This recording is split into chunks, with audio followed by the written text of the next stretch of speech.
Hello guys, welcome to my YouTube channel. आपका अपना adviser. आज हम बात करेंगे एनपीएस की, यानी कि नेशनल पेंशन सिस्टम।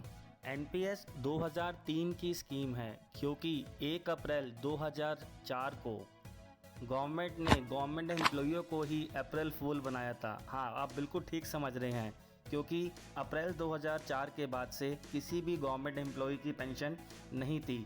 सबको अपनी पेंशन खुद से ही क्रिएट करनी थी। सो गाइस, 2003 से लेके 2014 तक एनपीएस को गवर्नमेंट एम्प्लॉय के अलावा कोई भी नहीं जानता था। फिर 2015 के बजट में गवर्नमेंट ने एक स्पेशल स्कीम इंट्रोड्यूस की थी कि एनपीएस के अंदर अब कोई भी इन्वेस्ट कर सकता है, यानी कि जो टैक्स पेयर्स हैं वो भी इसके अंदर इन्वेस्ट कर सकते हैं, चाहे वो प्राइवेट एम्प्लॉय हो या फिर अपना खुद का काम करते हों। तो 2015 के बजट के अकॉर्डिंग जो भी प्राइवेट या फिर सेल्फ एम्प्लॉयड एनपीएस के अंदर इन्वेस्ट करेगा तो उसको एक्स्ट्रा टैक्स सेविंग मिलेगी। जी हाँ, आप बिल्कुल ठीक समझ रहे हैं, एक्स्ट्रा टैक्स सेविंग। वो टैक्स सेविंग आपको अंडर सेक्शन 80 CCD सब ब्रैकेट 1B के अंदर फॉल करती है, जो कि आपकी ओवर एंड अबव 80C से होती है, यानी कि 1.5 लाख से ऊपर आप एडिशनली 50,000 रुपये और अपना टैक्स सेव कर सकते हैं। तो आगे हम देखते हैं एनपीएस के अंदर कौन कैसे और कितना इन्वेस्ट कर सकता है। एनपीएस के अंदर मिनिमम एंट्री एज 18 साल होती है। टोटल टर्म इसकी आपकी एज -60 होती है। मिनिमम कंट्रीब्यूशन आपको इसका साल में 1000 रुपये करना है, जो कि आपको हर साल करना है। मैक्सिमम कंट्रीब्यूशन की आपकी कोई लिमिट नहीं है, लेकिन मैक्सिमम टैक्स सेविंग आपको एडिशनली 50,000 मिलती है। लेकिन अगर आपने अपना 80C पूरा नहीं किया हुआ है किसी और अदर इंस्ट्रूमेंट के अंदर, तो आप इसके अंदर अपना 1.5 लाख रुपये 80C भी यूज़ कर सकते हैं।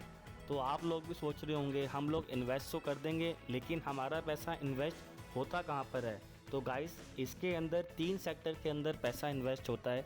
ECG, ई का मतलब है इक्विटी, सी का मतलब है कॉर्पोरेट सेक्टर और जी का मतलब है गवर्नमेंट सिक्योरिटीज़। अब नेक्स्ट क्वेश्चन पक्का आपके दिमाग में यही आ रहा होगा कि हमारा पैसा कौन सी कंपनी, कौन सा फंड हाउस, कौन सी एएमसी मैनेज करेगी। तो इसके अंदर 2 कैटेगरी होती हैं।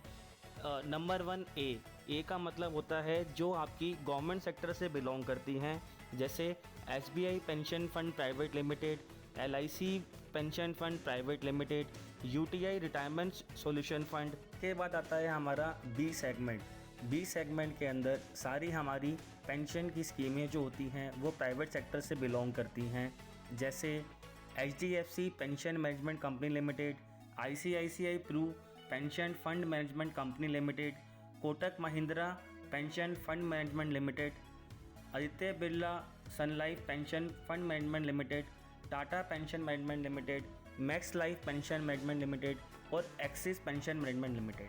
अगर मैं इन फंड्स की बात करता हूं, तो जब से ये फंड्स लॉन्च हुई हैं तब से सिंस इंसेप्शन ये 10% पर एनम का रिटर्न डिलीवर्ड कर रहे हैं, जो कि एक एवरेज रिटर्न ये लोग डिलीवर्ड करते हैं।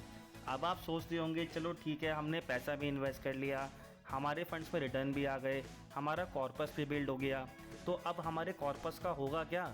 तो चलिए हम आगे देखते। लेट्स अज्यूम आज आपकी एज 60 ईयर्स हो गई है और आपका जो कॉर्पस है उसकी जो पूरी वैल्यू हो गई है वो हो गई है 1 CR, यानी कि 1 करोड़ रुपए।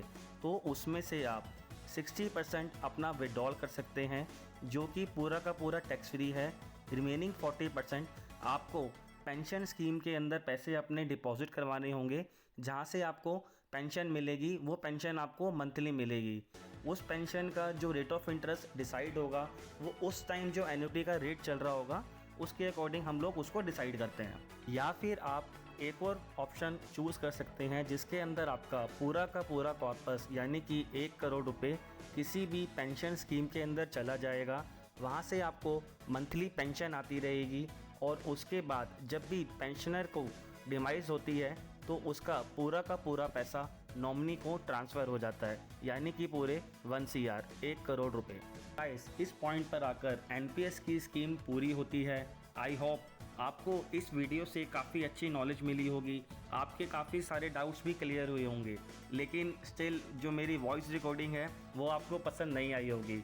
लेकिन स्टिल वॉइस रिकॉर्डिंग को इग्नोर करिएगा और मेरे चैनल को सब्सक्राइब कीजिएगा, लाइक कीजिएगा, शेयर कीजिएगा। Thank you very much.